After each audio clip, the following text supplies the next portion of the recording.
గారు నమస్తే జయ. రమ్మగారు చందమామ కథ ఒకటి చెప్పండి రమ్మగారు. కొంచెం పెద్ద కథ చెప్పుకుందాం. అట్లని చందమామ కథ. సరే. అనగా అనగా ఒక ఊళ్ళో ఒక పెద్ద వర్తకుడు ఉండేవాడు.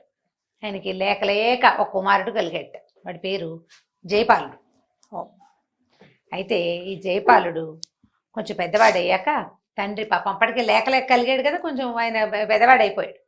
ఏమన్నాడంటే, నాయన బిజినెస్కి మనకి పడవల మీద అంటే ఓడలు వేసుకుని సముద్రయానం చేయటం మనకు అలవాటు, అన్ని పక్కలకి వెళ్ళు కానీ వంచక నగరం మాత్రం వెళ్ళొద్దురా అని చెప్పాడు. పేరు చూడ వంచక నగరం అంటే వంచే నగరం అనమాట, దాని పేరే అది. చెప్పేసరికి సరేనన్నాడు. కొన్నాళ్ళకి తండ్రి గతించాక ఈ జయపాలుడే బోల్డ్ అని రకాల బిజినెస్లు చేసేవాడు. అక్కడికి వెళ్ళి శ్రీలంక వెళ్ళి రత్నాలు అవి తెచ్చి ఇక్కడికి తెచ్చి అమ్మేవాడు, సుగంధ ద్రవ్యాలు తెచ్చేవాడు, ఆ తిరుగుతూ ఉండేవాడు అనమాట. చాలా సరదా, వ్యాపారము బాగుండేది, తిరగడము సరదాగా ఉండేది. ఏవో కొన్ని దేశాలు ద్వీపాలు చూశాక నాన్న వంచక నగరం వద్దన్నాడు. వెళ్ళాలి, అది ఏమిటో చూద్దాం. అసలు ఎందుకు వద్దన్నాడు నాన్న? అదే కదా, వద్దన్నాడు అంటే ఒక కారణం గ్యారంటీగా ఉంది. అదేమిటో ఆయన చెప్పలా, మనం తెలుసుకుందాం. ఈ పని చేసే వాళ్ళు చాలా మంది ఉంటారండి. సరే, వంచక నగరానికి తిప్పమని తన పడవ వాళ్ళకి చెప్పాడు.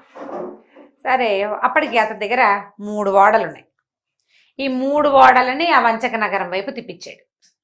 తిప్పించిన తర్వాత సరే, ఈ ఓడలో కళాశీలు వాళ్ళు వీళ్ళు ఉంటారు కదా, వాళ్ళందరూ మేము ఊళ్ళోకి రాము, ఈ వంచక నగరం అంటే మాకు భయము, మరి మేము లంగరేసుకుని ఉన్నాం కదా, మేమందరం ఇక్కడే విశ్రాంతి తీసుకుని దొరికినవి తిని ప్రశాంతంగా ఉండి, వాళ్ళ దగ్గర ఆల్రెడీ ఫుడ్ గిడ్డ అన్నీ ఉంటాయి. ప్రయాణం లేదు కాబట్టి సముద్రపు గాలి అది ఉండదు కదా, అక్కడే రెస్ట్ తీసుకుంటాము, నీ దారిని నువ్వు వెళ్ళమన్నారు. పని వాళ్ళు మాకు భాష రాదు కాబట్టి మేము దిగమన్నారు. ఇతను ఒక్కడే ఆ వంచక నగరాన్ని చూడడానికి దిగాడు. సరే, దిగి ఆ నడుచుకుంటూ వెళ్తున్నాడు. ధనుసు బాణము ఉన్నాయి, మామూలుగా ప్రయాణాల్లో పెట్టుకుంటారు కదా, అవి వెళ్తూ ఉంటే దూరంగా ఒక కొంగ భలేగా ఉంది కనపడింది. సరే, ఏం చేశాడు, అటు ఇటు చూసి బాణం తీసి దాన్ని కొట్టాడు. ఏమనుకున్నాడని చేత పుచ్చుకెళ్తే పడవలోకి వెళ్ళాక కాల్పించుకుని తినచ్చు సరదాగా. కొత్త రకం కొంగ, మన ఊళ్ళల్లో దొరకదు, సముద్రపు కొంగ. కొట్టేసరికి అది డామని పడింది. వీడు పోయి దాన్ని తెచ్చుకుందాం అనుకున్నాడు. అక్కడ దాకా వెళ్ళేసరికి ఒకడు పరిగెత్తుకొచ్చాడు. ఓరి దుర్మార్గుడా, మా నాన్నని చంపేస్తావా అన్నాడు. మీ నాన్నని నేను ఎక్కడ చూశాను, నేను ఎవరిని చూడలేదు, నేను కొంగని కొట్టాను, మీ నాన్నని నేను కొట్టలేదు, నేను వేసింది ఒకటే బాణం, అదేమో ఆ కొంగ డొక్కలో ఇరుక్కుంది, కావాలంటే చూడన్నాడు. ఆ కొంగేరా మా నాన్న అన్నాడు వాడు, ఆ వచ్చిన వాడు. తను నిర్ఘాంత పెట్టి, కొంగ మీ నాన్న ఏమిటి, కొంగలు ఎక్కడైనా మనుషులకు నాన్నలుగా ఉంటారా అంటే వాడేమన్నాడు, ఈయన మా కింద జన్మలో మా నాన్న, నేను బెస్తవాడిని, చేపలు పట్టుకుంటా, మా నాన్న కొంగ నాన్న ఈ చెరువు దగ్గర నిలబడి చేపలు పట్టడానికి నాకు హెల్ప్ చేస్తాడు, నువ్వు వచ్చి మా నాన్నని కొట్టావు, నాకు చేపలు ఎలా పడతాయి, అసలు నా తండ్రిని హత్య చేసావు, నేను నాకు కావాల్సింది ఇచ్చి వెళ్ళమన్నాడు. అనేసరికి వీడు కొళ్ళు మండిపోయింది. ఏంటి పిచ్చి మాటలు మాట్లాడతావు, నేను చంపింది కొంగని, కావాలంటే చచ్చిన కొంగ నువ్వే ఉంచుకో నీకు కావాలంటే, మీ నాన్న గిన్న అంటే నాకు కుదరదు, నేను నీకేమేమో వెళ్ళిపోమన్నాడు. వెళ్ళిపోయాడు, వాడిని దులుపుకుని వెళ్ళిపోయాడు. ఇంకా కొంచెం లోపల ఊళ్ళోకి వెళ్ళాడు. ఏవో కొట్లు గిట్లు కనపడుతున్నాయి. ఒక నడివయసు ముసలావిడ, నడివయసు దాటింది వృద్ధురాలు వచ్చింది. నాయన నీ పేరేమిటి నాయన అని అడిగింది.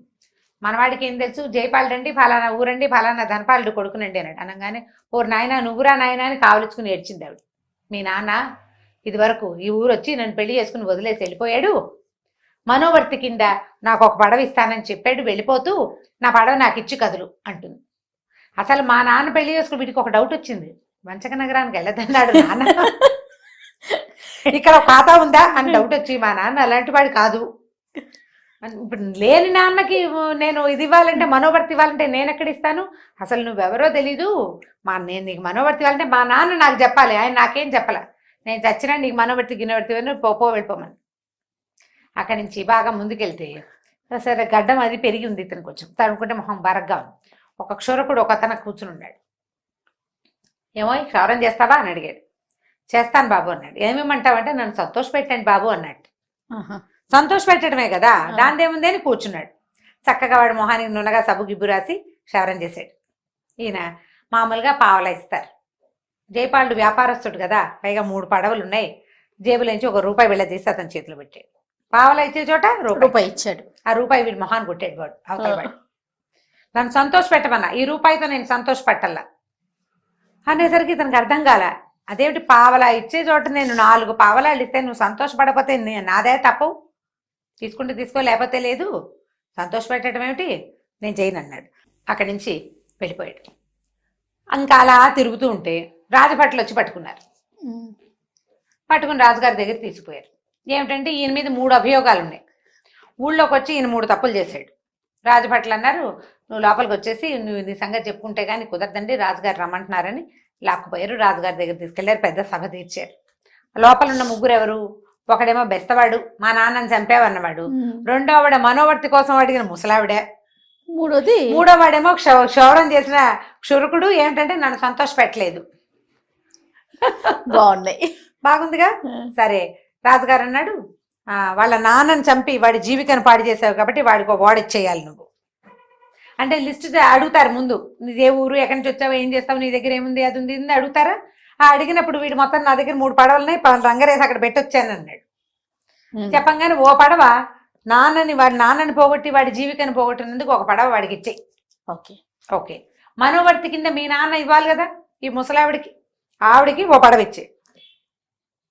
ఓకే బాగుంది. ఇప్పుడు మూడోవాడిని ఏంటంటే సంతోష పెట్టాలి. వాడు సంతోషపడతావు. దేంతో సంతోషపడతావు అంటే ఒక పడవ ఇస్తే సంతోషపడతాను బాబు అన్నాడు. వీడిని సంతోష పెడతానని నువ్వు ఒప్పుకున్నావు కాబట్టి నీ దగ్గర 3వ పడవ ఉంది కాబట్టి అది వీడికి ఇచ్చే. బాగుంది. 3 పడవలు ఇచ్చేశారు. ఈ లోపల ఏమైంది, జయపాలుడికి అర్థం కాదు. నాన్న వద్దన్నాడు, బుద్ధి తక్కువై వచ్చాను నేను అని ఆలోచిస్తుంటే రాజుగారి అబ్బాయి ఒక 10 ఏళ్ళ వాడు ఏదో బంతి ఆడుకుంటూ వచ్చేసరికి జయపాలుడు చక్క తయారై బాగున్నాడు కదా. వీడి మెడలో ఇంత చక్క వజ్రాల హారం ఒకటి ఉంది. ఈ వజ్రాల హారం తీసి రాజుగారి అబ్బాయి మెడలో వేసాడు. 3 పడవలు పోయినాయి కదా. పోయినా సరే అయినా సరే వీడు ఎక్కడా తగ్గడనమాట. అదే వేయంగానే రాజుగారు సంతోషంగా ఆనందంగా పెట్టాడు. మీ ఊళ్ళో దొరుకుతాయి నాయన ఈ వజ్రాలు అంటే, అవునండి మీరు సంతోషించారు అన్నాడు. ఎందుకు సంతోషించను, చాలా సంతోషించాను. అబ్బాయి మెడలో నెక్లెస్ చాలా అందంగా ఉంది, ఇలాంటివి ఏమైనా దొరికితే ఇంకో 2-3 కొందామనిపిస్తుంది, మా చిన్న అబ్బాయి కూడా వేయచ్చు అన్నాడు రాజు. అలాగేనండి, రాజుగారి అబ్బాయికి మెడలో రత్నాహారం వేసినందుకు సంతోషించని వాళ్ళు ఎవరైనా ఉన్నారా సభలో అంటే సభికులందరూ శబాష్ అన్నారు. వజ్రాల హారం ఎంతో బాగుంది, పనితనం మన ఊళ్ళల్లో చెయ్యరు, మనకు అసలు ఈ రాళ్ళు దొరకవు, పిల్లడు చక్క బొద్దుగా గుణగుణలాడుతూ బాగున్నాడు. వాడి మెడలో వస్తు వేసేసరికి కళ వచ్చింది, రాజకళ. రాజుగారి అబ్బాయి కళకళలాడితే ఊరందరికీ సంతోషం కదా, ఎందుకంటే వాడే ఫ్యూచర్ రాజు. అందరు శబాష్ అన్నారు, సంతోషపడ్డారు. కాబట్టి ఇప్పుడు వీడిని నేను కొత్తగా సంతోష పెట్టాల్సిన అవసరం ఏముంది? ఆల్రెడీ సంతోషించాడు ఎవరు? క్షురకుడు. రాజుగారి అబ్బాయి మెడలో వేసిన గొలుసు వల్ల క్షురకుడు కూడా సంతోషించాడు. కాబట్టి వీడికి నేను పడవ ఇవ్వనవసరం ఏమంటారు ప్రభు అని రాజుని అడిగాడు. రాజు అవును నిజమేనన్నాడు. అన్నాడు. బాగుంది. అక్కడి నుంచి ముసలావిడ సంగతి. మా నాన్న మనోవర్తి ఇవ్వాలి, మా నాన్న పోయాడు ఈవిని మోసం చేశాడు. కానీ మా ఊళ్ళల్లో సతీ సహగమనం ఉంది. మా నాన్న మరణించినప్పుడు మా అమ్మ కూడా సహగమనం చేసింది. కాబట్టి ఈ అమ్మగారిని మా నాన్న కోసం సహగమనం చేయమని, ఆయన ఎప్పుడో చచ్చిపోయాడు అనుకో, ఎప్పుడో దహనం చేసాం, ఆయన కోసం చితిమంటల్లో దూకితే ఆ పడవని అమ్మి దాని డబ్బుల్ని ఈవిడ వారసుల సంతానం ఇంకో పెళ్లి చేసుకునే ఉందో లేదో వాళ్ళ చుట్టాలకు ఇస్తాను మొత్తం డబ్బులు. సహగమనం చేస్తే అప్పుడు మా నాన్న ఆస్తి ఈవిడికి తక్కుతుంది. మా అమ్మ సహగమనం చేసింది, ఆస్తి అంతా నాకు వచ్చింది అనేసరికి నేను చచ్చినా చావనందిట ముసలావిడ. ఇక నువ్వు చావనంటే నీకు డబ్బు ఎందుకు వస్తుంది? మనోవర్తి ఎప్పుడు వస్తుంది? నువ్వు సహగమనం చేస్తే వస్తుంది.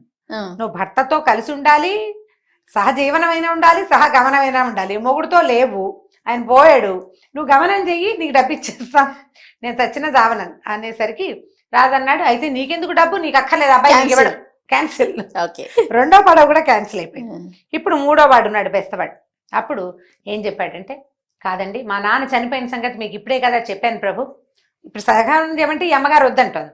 మా నాన్న అండి చచ్చిపోయాక నేను చాలా లేక పుట్టాను. ఈ పడవల వ్యాపారంలో కూడా మా నాన్న చాలా సహాయం చేస్తాడు. ఆయన చేపగా పుట్టి ఈ సముద్రయానంలో నేను ఏ దిక్కుకెళ్లాలో మా నాన్నే చెప్తాడండి నాకు ఎప్పుడూను. అలాంటి మా నాన్నని కొంగగా పుట్టిన వీడి నాన్న తినడానికి చూస్తున్నాడు. నేనేం చేయను? మా నాన్నని రక్షించుకోవడానికి కొంగని చంపాలా వద్దా మీరు చెప్పండి అన్నాడు. సభికులందరూ అదేమిటది నిజమే కదా, మీ నాన్న మీద కాపాడాలి కదా. మా నాన్నని, మా చేప రూపంలో ఉన్న నాన్నని కొంగ రూపంలో ఉన్న వీడి నాన్న చంపైపోయాడు, అంచేత నేను కొంగని చంపేశాను అనేసరికి రాజుగారు చెల్లు ఇంకేముంది అన్నాడు. చెల్లాక ఇప్పుడు ఏమైంది? 3 పడవలు ఎవరి దగ్గర ఉన్నాయి? వాడి దగ్గర జయపాలుడి దగ్గర ఇంకేం ఇవ్వక్కర్లేదు. కాబట్టి వీళ్ళెవరికి నేనేమి ఇవ్వక్కర్లేదు ప్రభు. నమస్కారం, వెళ్ళొస్తాను. రత్నాల హారం అబ్బాయి మెడలో బాగుంది. రత్నాల హారం అబ్బాయి మెడలో బాగుంది. బతికి బాగుండి నేను మళ్ళీ ఈ ఊరు వస్తే ఇలాంటి రత్నాల హారం ఇంకోటి చేయించి మీ చిన్నబ్బాయి కూడా తీసుకొస్తానండి అన్నాడు. అనగానే రాజుగారు శభాష్, చాలా బాగా చెప్పాడు, జయపాలుడు చాలా గొప్పవాడు, ఒరే ఎవరైనా గుర్రాలు వేసుకుని తీసుకెళ్ళి సముద్రంలో ఆయన పడవల దగ్గర దింపిరండి అన్నారు. సరే 2 గుర్రాలు పూంచి ఒక రథం ఎక్కించి ఈయన్ని సగౌరవంగా తీసుకెళ్లి సముద్రంలో వదిలిపెట్టారు.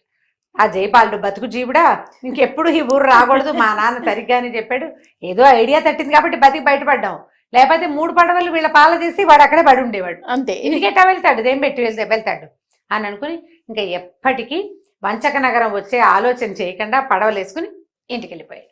కథకంచికి మనం ఇంటికి. పేర్లు చూడండి రమ్మగారు, వంచక నగరం అంట. బాగా పెట్టారు కదా, చాలా బాగుందండి. కీరమ్మ గారు నమస్తే. నమస్తే. ఇక ఈ వీడియో కనుక మీకు నచ్చినట్లయితే లైక్ చేయండి, షేర్ చేయండి. మరిన్ని వీడియోస్ కోసం మా ఛానల్ని